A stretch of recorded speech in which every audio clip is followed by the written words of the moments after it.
Hello, and welcome to Beyond Biotech, the weekly podcast from Labiotech. I'm Gerard Caelles, and this is episode 167 for the podcast. Raising money in the gene therapy space right now can be tough, but for the right company, with the right team, there's still cash to be found. But how do you connect with investors? How do you get your science in front of the right people? And how do you move from I'm interested to I'm signing on the dotted line? This week, I talk with Gerard Caelles, Chief Business Officer of Splice Bio, a company that has just closed a $135 million Series B fundraising round. I quiz him on the practical steps that biotechs need to take to move from a Series A to a Series B, the key members of the team that are needed to pull the deal together, how to keep existing investors on board while bringing in new money, and how it feels when it's all done. It's a deep dive into a successful raise in uncertain times. I hope you enjoy my talk with Gerard Caelles. Gerard, welcome to Beyond Biotech.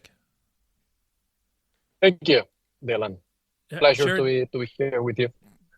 Tell me what you do. What do you do? What's your role at Splice Bio, and how did you get there?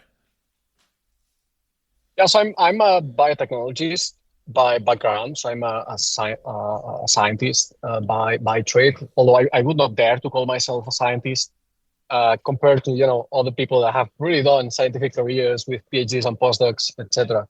And I'm the Chief Business Officer at Splice Bio. So we could say that I am essentially, when I have to summarize it very succinctly, I always say I'm in charge of the company, not running out of money, right? So I'm the one that needs to make sure that the company has the resources to be able to execute. And if you wish, for all of scientists to be able to spend all that money, right, and generate valuable data that is relevant for the industry. In a bit deeper sense, I work very closely with the CEO, with Michael, our co-founder and CEO, in both fundraising and BD strategy. And I also work very closely with our researchers and our clinical team in helping shape the vision of what the company should be doing next as well, right? So we have a bunch of things that we're doing nowadays, and then, how should the company be looking like, a few years down the line as well, and which programs should we be prioritizing and developing, what kind of technologies we should be bringing in, et cetera, et cetera. So that's in a nutshell what I do at Splice Bio. Tell us about the mission of Splice Bio. What is it actually doing? What sort of need is it trying to address? And you work in genetic medicines, right? Yeah, that's correct. So we're a genetic medicines company. Our mission is to bring novel genetic medicines to patients suffering from diseases that are devastating and that have no other treatment options nowadays. We can do this because of a piece of technology that our co-founders developed while at Princeton University back in the day, that essentially allows us to tackle a set of diseases that is hard to address otherwise. And essentially what we can do is we can deliver genes that are a bit too large to be packaged in vectors that are used in the genetic medicines field, right? And that technology essentially allows us to go after indications that have remained untouched or unaddressed by traditional or older technologies. And it also sets us apart a bit in the competitive landscape, right? Because we can go after indications that, it makes sense scientifically, commercially, etc. But there is a technological barrier that has prevented other companies from going after them. Can you maybe explain a little bit more about this platform that you've got? It's the protein splicing platform. How does it help overcome some of those limitations of the vectors when you're trying to deliver these large genes? Yeah, so as the people that are listening to us may know, there are quite many genes that cause the mutations in which cause disease that are too large to be packaged in the traditional or the most well-established vectors for gene therapy, which are the adeno-associated viral vectors, right? These guys are pretty small. They can package only 4.7 kilobases of DNA material.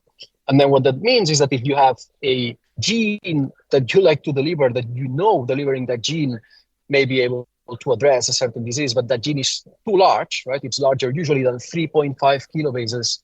You can effectively not do that, right? So what our technology allows us to do is we can take this gene, say 7 kilobases long.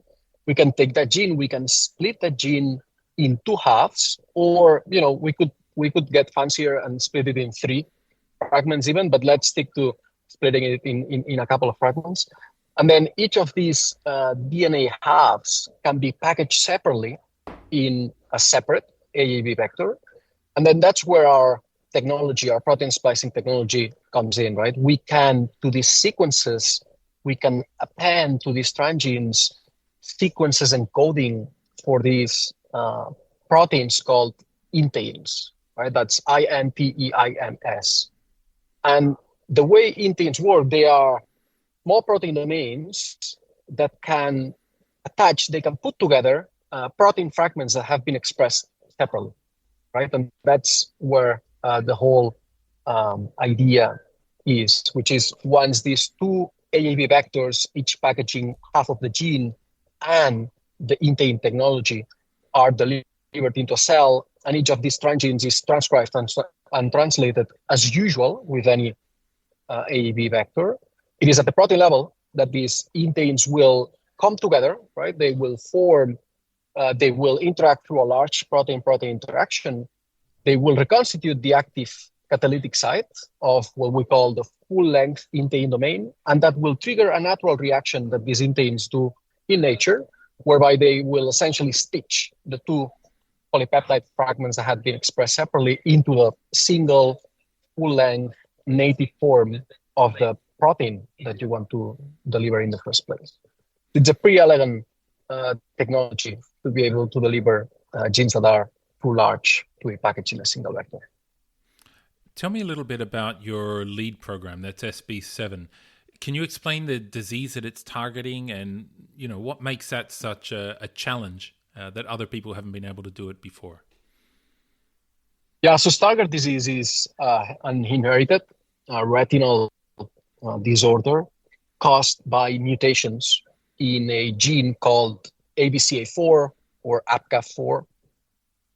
It's a disease where when that gene is missing or is mutated and it cannot do its function, what happens is that certain toxic molecules build up in retina cells. And ABCA4 is the protein in charge of processing those toxic metabolites, right? Toxic metabolites that accumulate naturally as we process light, right? When our retina processes light, a bunch of metabolites are derived from that process. And ABCA4 is in charge of making sure that the cell can process these metabolites. If ABCA4 cannot do that, and the cell cannot process those metabolites, then there is a buildup of these metabolites. They react with other things, and that leads to a toxic buildup in cells that eventually leads to retina degeneration, right? The death of retina cells. And that death of retina cells ends up causing vision loss in Stargardt disease patients. And the kind of vision loss that these patients suffer is central vision loss, right? So you can describe that as a pretty large black spot in their central vision that prevents them from carrying out daily activities that you and I, can do regularly, such as reading, recognizing faces, driving, and it significantly affects their independence, right? It's a devastating disease where they no longer, can, for example, recognize that they have a family member in front of them, right? And they struggle with that. And the big challenge with Stargardt disease is that the gene that is mutated in this disease is ABCA4. It's too large to be fit in a single AAV vector, right? So the idea of, okay, if the gene is mutated, I can try to bring that gene back to these retina cells so that it can do its function, and then it can prevent the accumulation of these toxic metabolites. You cannot do that with traditional vectors because the ABCA4 gene will not fit, right? And then what we can come in and do is we can split that gene into two halves and then deliver it in a dual AAV vector that then enables the formation of the protein in retina cells so that the ABCA4 protein can take care of these toxic metabolites and allow retina cells to process them and therefore thrive and prevent their degeneration. Now, Gerard, we're going to talk a little bit about financing in just a second there. But maybe you can just tell me one last thing about Splice Bio. You're a company that came out of that work at Princeton. Who are the key team members there on your C-suite team, your science team, who are driving this forward? Yes, I'd say from the early days, so the company was founded by Mikel Vila, our co-founder and CEO, Silvia Frutos, our co-founder and chief technology officer, and Professor Tom Muir, who is chairman of chemistry at Princeton University.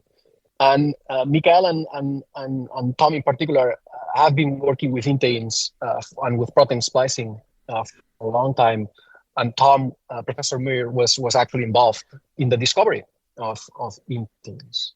They founded the company around the technology, and then nowadays, after a bunch of years proving that the technology worked, nowadays, in addition to Mikel as our CEO and Silvia as our CTO, we also have Anis Irak as Chief Medical Officer. He's a medical doctor, ophthalmologist, and retina specialist who is in charge of development and clinical development strategy and execution. And then myself as well in the C-suite as Chief Business Officer in charge and helping Mikel with fundraising, BD strategy, and setting the vision for the company in terms of programs we should be pursuing next. And then obviously we have a leadership team that includes vice presidents and directors across the different functions in a biotech company. Obviously R&D, clinical operations, clinical development, IP, CMC, all the preclinical, non-clinical work, etc. Gerard, the reason that we wanted to have you on the show here is because you've recently closed a successful Series B fundraising round, and congratulations for that. Yeah. A lot of our listeners are interested in raising money, or they're looking to raise money, or just curious about the process, especially in times that are really uncertain. So I wanted to get you on, and you nicely agreed to walk us through how you did it, the process from A to Z. And I guess where we start is a timeline for this fundraising. When did you actually get started planning compared to when you made the announcement, which was back in June 2025? How long does a Series B fundraising round last? It depends a lot, right? I think in this current market, founders and entrepreneurs, they should be allocating for longer timelines for fundraising. One of the very tricky things of fundraising is that it is a process that founders and entrepreneurs cannot fully control, right? Many of the things you're doing in your daily life you can control, but fundraising you cannot control. And that poses a very significant challenge, not just physically, right, but mentally. The fact that you don't know if it's coming to a close or not, and it's not entirely on you. It depends on certain investors that have to decide to invest in your company. In our case, I'd say we started, let's say fundraising mode, right? Early 2024. So I would say it's been 12 months for us, maybe a bit more, to be able to close, to go from the beginning of the fundraising process till the end. It's also important to acknowledge that, some of the relationships we ended up closing with these investors, we had built way before, right? Maybe in prior financings or, throughout the industry, right? You get to know them and they get to know you. And that's an important part of fundraising, because at the end of the day, investors are trying to assess whether the team in place will be able to execute the plans that you're communicating to them, right? And for them, it's easier to capture that when they are seeing you execute, right, for a period of time, than just in a snapshot kind of picture where you're showing progress over 3 months or 6 months, right? If you can show progress over years, it's much easier for them to make that call or to build comfort around the idea that this team can execute their plans. So it's a bit of a mix, right? It's not you start day 0 and you end month 12. There is a lot that goes into that, and that I think entrepreneurs need to work on to make sure that they're well prepared and positioned to be able to convey that to investors. So tell me a little bit about that groundwork, because you already had a Series A, but going to a Series B, there are some higher expectations when it comes to data, when it comes to milestones. What sort of things did you have to have in place before you started moving towards that Series B? Yeah, it's a very good question, and I think there are many differences, right, between raising a Series A and a Series B, and even more in this market. In our case, when we raised the Series A in 2022, February 2022, it was already a pretty tough market back then. Back in the day, we had early preclinical proof of concept that what we were building could work, right? And the Series A investors were funding us to get into the clinic, right? That was the key value inflection point of the use of funds of the Series A. And I guess for us, proving and demonstrating that we could do that and that we got into the clinic with the Series A proceeds, that provides, again, comfort or confidence to Series B investors that what we intend to do next will be able to, right? In terms of what we needed to have in place, I'd say the IND, right? So having gone to the FDA and confirming that what we planned on doing, checked out with the most rigorous regulatory authority in the industry, that was an important catalyst for the Series B financing, and obviously growing the team, right? And bringing aboard the different profiles that you need to be able to execute, become a clinical stage company and be able to execute throughout. And obviously, I mean, you cannot forget the data package, right? The data package and the science behind it and the results need to confirm that what you said in the Series A that will work, is working, right? So I'd say it's a combination of these three pieces in our case. And so, for example, just to give you some numbers, when we raised the Series A in February 2022, it was 9 people only working as full-time employees at Splice Bio. When we raised the Series B, it was around 40, right? So there's been a significant growth at the company to be able to accommodate for everything that is needed to become a clinical stage company. Gerard, you mentioned the team there. On a practical level, who inside the team was actually involved in the fundraising? So you've got 40 people on staff, but some of them are in the lab, some of them are in the office. Who's actually involved in the fundraising effort? Who led it, and which departments were really supporting that raise? I'd say a big chunk of the company is involved at some point, right? Because there are so many things that happen around fundraising. Obviously, you'll have the finance team and the administration team involved. You'll have the R&D team involved as well, due diligence, right? When all these investors are asking you all these challenging questions where they're trying to figure out if you have it, right? But in the front lines, talking to investors, leading these discussions, and opening, if you wish, the field, it's a CEO, 100% for sure. Fundraising needs to be led by the CEO. And then in our case, it was also the CMO, Anis, the Chief Medical Officer, as well as myself as the Chief Business Officer, right? And maybe Mikel and I had more of a role in opening up those discussions, figuring out which investors we should be talking to, and how to approach each of them, and how the presentation should be looking like. And obviously, Anis had a very prominent role in laying out what the plans for clinical execution were and how that would look like, and bringing the profile of someone that has done it before several times, right, to be able to execute clinical programs in such a company. If we talk a little bit more about the team, though, What about people from outside? You worked with some external advisors as well, investment banks, consultants to help you navigate that process? No, not really. I think at this stage, it's usually, I would say it's not common for early stage biotech companies to do that. Some investors do not appreciate that.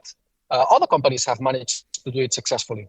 Don't get me wrong there, but in our case, we made the conscious decision that the team, we were the ones that would take the charge on that and would do it by ourselves.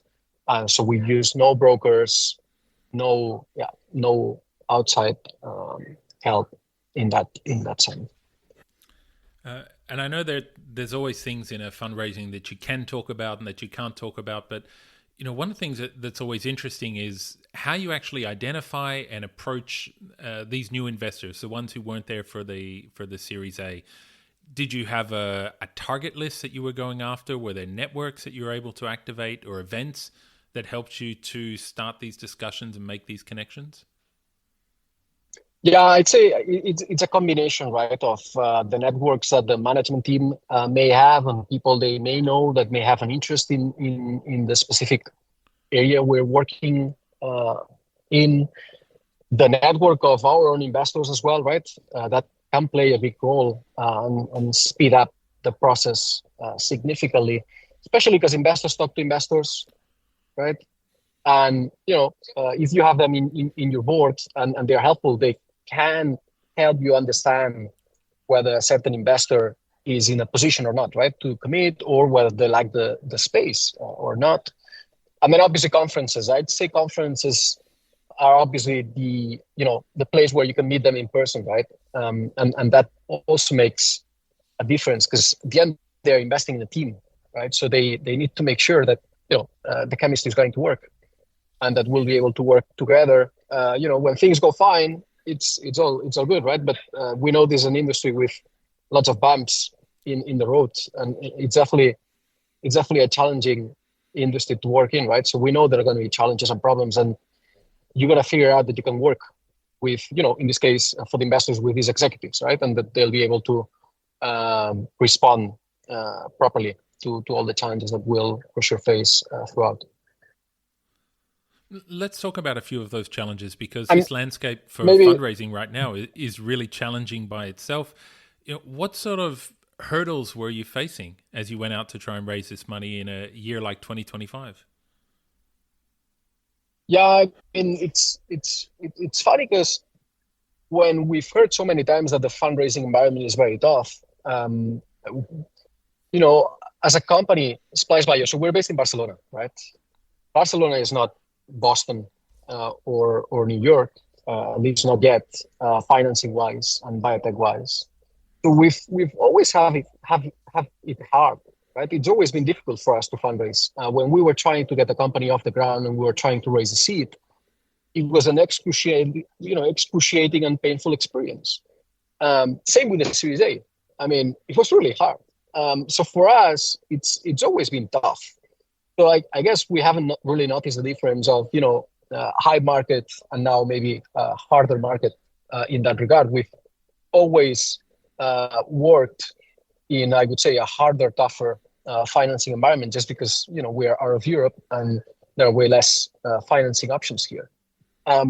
So, we haven't really, we can sense it from when we talk to colleagues, right? And they are highlighting that, yeah, it's much harder, or even investors themselves, right? But for us, it's always been hard. It's always been a tough experience coming where we're coming from. So I guess that maybe immunized us a bit against the hardships of the current financing environment. I'd say one of the key challenges when you're fundraising is identifying not just the funds, but the people within the funds that have done the work in your area, space, indication, etc. Because that can make a big difference in how the initial engagement is, right? When you're fundraising, you'll talk to investors that investors kind of know about everything, right? So you'll talk to investors that don't know maybe the genetics medicine space so well.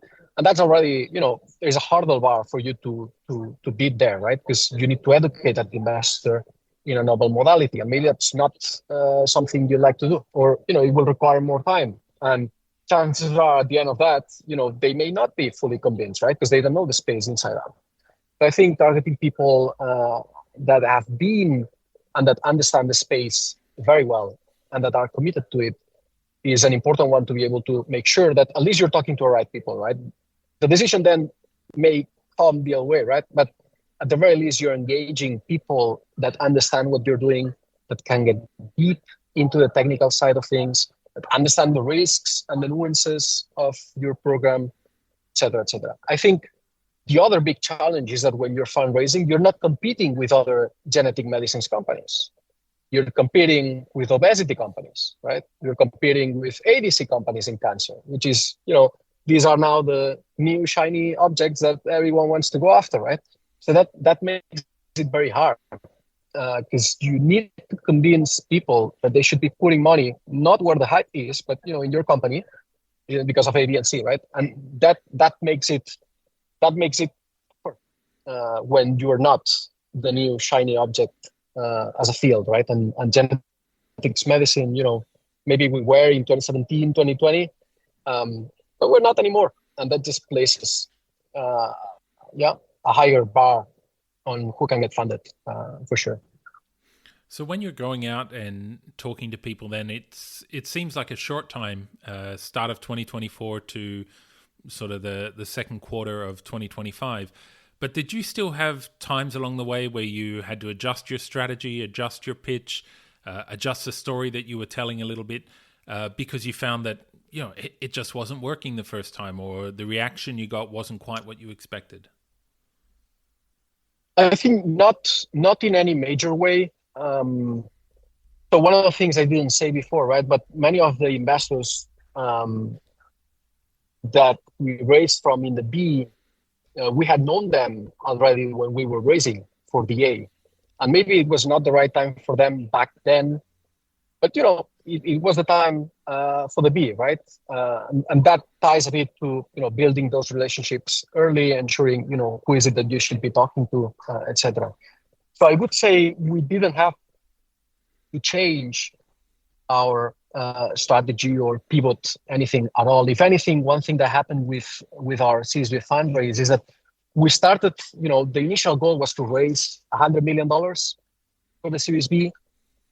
But there was increased appetite for the financing. And so we managed to be able to upscale the financing and bring it to a total of 135 million, right? So that's, it's a positive that we could see developing throughout the fundraise. I would say it was fast, but 12 months, it's not fast, right? It's an entire year. I think one of the challenges when you're trying to fundraise is that if you're at risk of running out of money, that puts a lot of pressure on the company.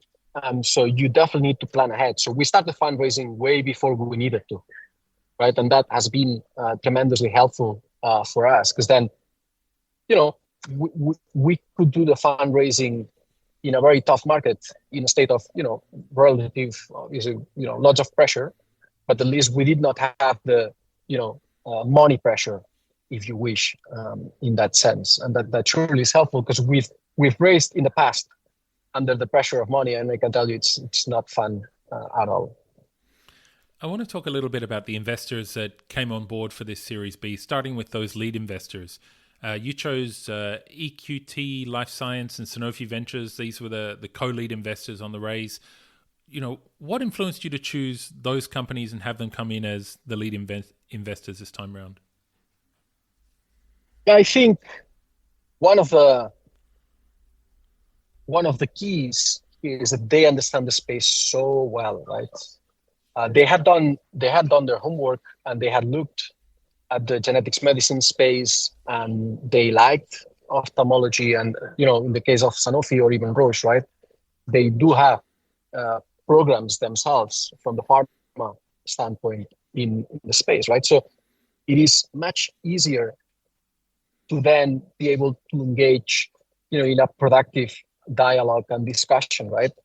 And I think that makes such a difference when you're talking to someone that knows what's on the other side and how these drugs need to be developed and what pitfalls and challenges you'll find on the way, and what mitigation strategies you can put in place. But I think their deep uh, domain knowledge was fundamental for our fundraise, and it was an important thing for us, right? That they could, they understood the space well, because you surely do not want to bring on board, someone that may be hesitant on the field, right? And then when challenges appear, uh, which they'll do, right? It's not a great situation to be in. So I think we've been tremendously privileged to be able to have EQT, Sanofi co-leading the financing, and then Roche joining as well. And we actually have, a pretty robust syndicate of investors together with the Series A investors as well. I think a key component of that was as well that was very strong insider support, right? So every single one of our Series A investors invested in the Series B, and that, I guess, also shows the commitment from investors that have seen us execute, right, and have seen us deal with challenges and problems before. I'd say, that's a pretty important component. Then they need to be aligned, right, with the company's vision, and what is it that the management is proposing to do. And then when you find such investor groups, I mean, it's truly a blessing, and we're fortunate to have them and to be able to work with them from now on. So those are your lead investors, but you said there that it's really interesting that you managed to keep all of your existing investors from that Series A continue through into the Series B. What sort of practical things did you do to keep those investors engaged and keep them confident in your progress and get them on board for the Series B? Yeah, so that's 100% job of Mikel, our CEO. So I cannot provide a lot of color on that. What I can say is, I'd say we're very transparent with how things work out at the company, right? And it is important to build that trust with your investor base and shareholders. We all know that challenges and problems can arise in this industry, and it's important to communicate them and for the investor base to be aware of those, right? So we can make the right decisions as well when these arise. That builds trust and credibility with your investors, and that, I believe, rewards you afterwards, right? When you're demanding them or you're asking for them to join financing, right? And it's definitely, in this case, our CEO Mikel, he does a hell of a job making sure that all the investors are aware of how the company is doing, and that we share everything that goes on at the company. And therefore, the investors, because one of the issues with the investors is that there is strong asymmetry of information, right, between the management team and investors. They will never be able to know as much as the management teams on what goes on at companies. And I mean, they, I guess, can be burned by that if management teams are not transparent, right, and not clear at communicating issues. So I think, we've done a good job in that regard, and I hope we continue to do so in the future as well. Take me a little bit behind the scenes here.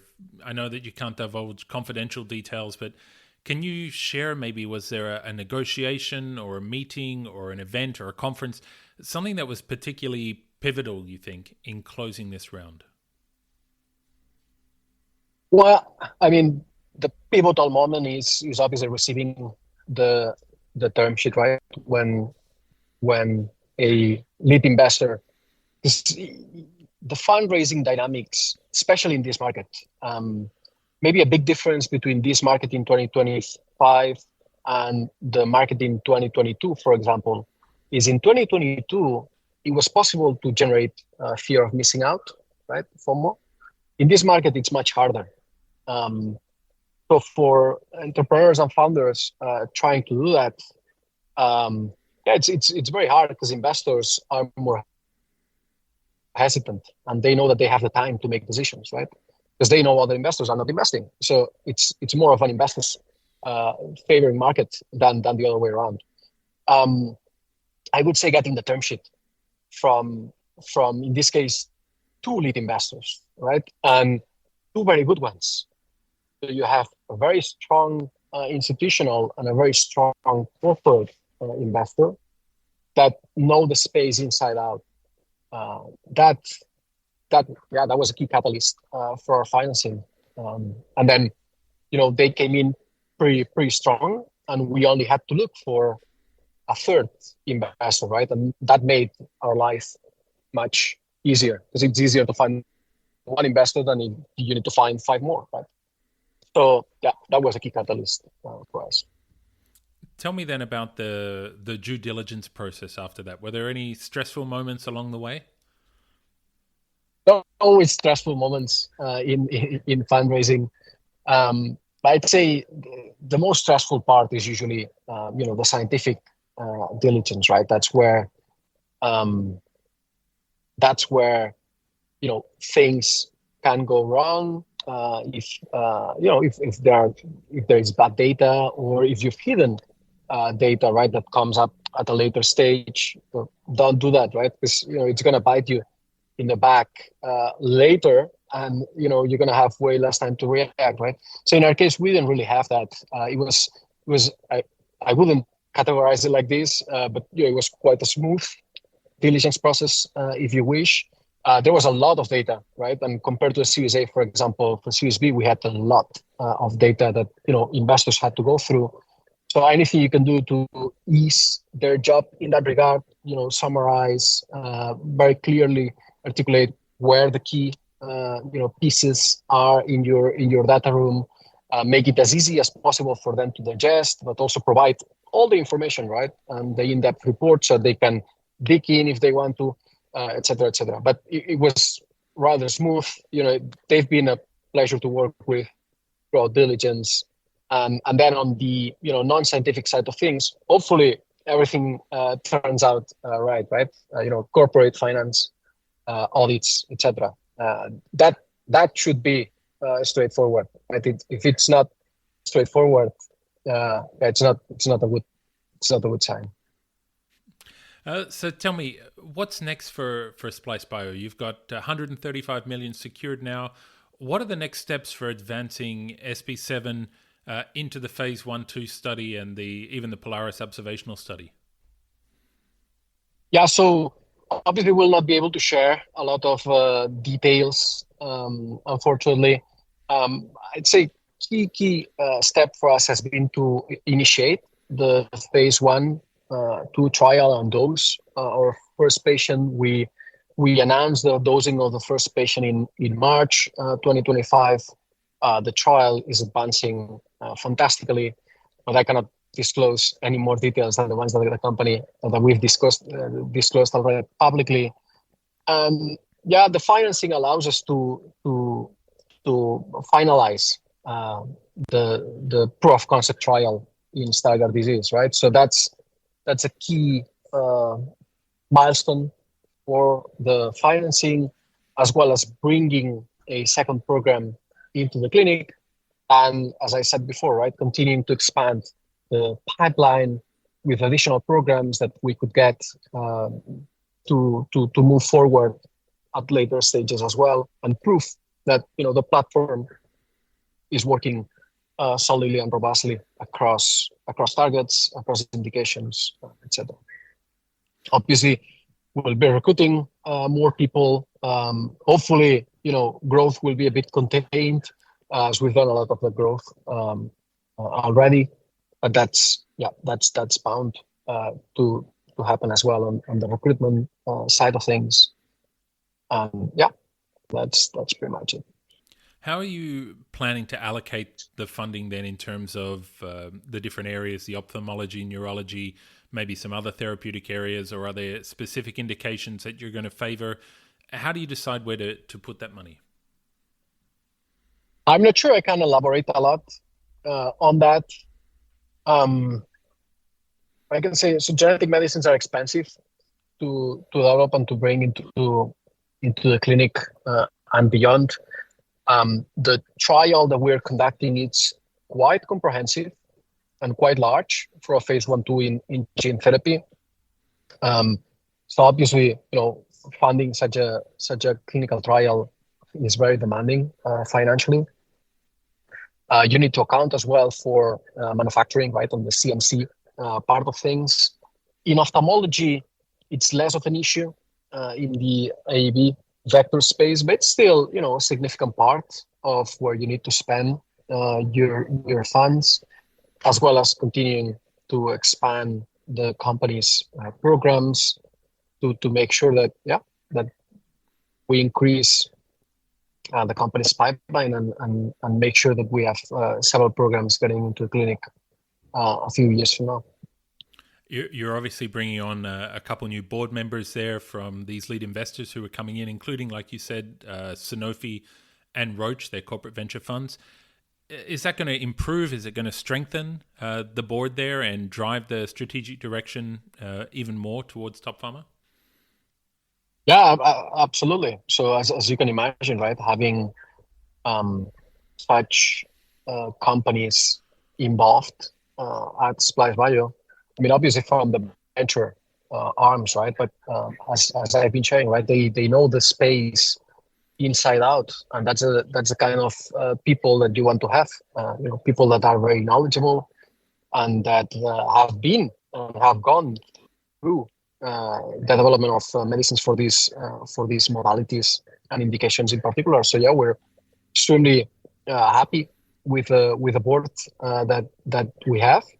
We look forward to working with them to bring Splice Bio to the next stage for sure. And finally, Gerard, you've raised this money. You mentioned that you're going out hiring. There's obviously trials in the future as well. Exciting things happening. Where can people learn more about Splice Bio? Where can they find you, and where can they talk to you? Are you going to some events coming up? Yeah, so there is a there's a gene therapy event next week, but that may be too early for in Barcelona. Then we'll be at the European Society of Cell and Gene Therapy in Sevilla, in Spain, later in September. October month. And then we'll be as well at the Jefferies in London in November, JP Morgan in January in San Francisco. And that's, those are three conferences that we try not to miss. And we may be as well at the Alliance for Regenerative Medicine in Arizona. That's a cell and gene therapy conference. This year, it overlaps with the European Society of Cell and Gene Therapy. So we need to finalize, the logistics and see if we can also be in Arizona. But to the extent that we can, we will make sure that we can attend the conference as well. So yeah, bunch of conferences in the cell and gene and financing fields that people can reach out. My email address is easy to guess. Feel free to reach out via LinkedIn as well, and I'll be as responsive as I can. Fantastic, Gerard. Congratulations again on the Series B raise, and thanks for joining us today on Beyond Biotech.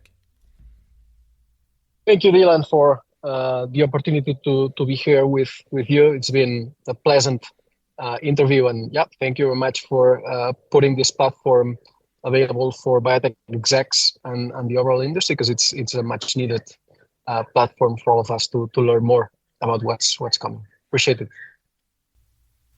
That's it for this episode. Don't forget to check out all the latest news and analysis at Labiotech.eu. I hope wherever you are in the world, you have a great week ahead. Thanks for listening, and I hope you'll join us again next time for another Beyond Biotech.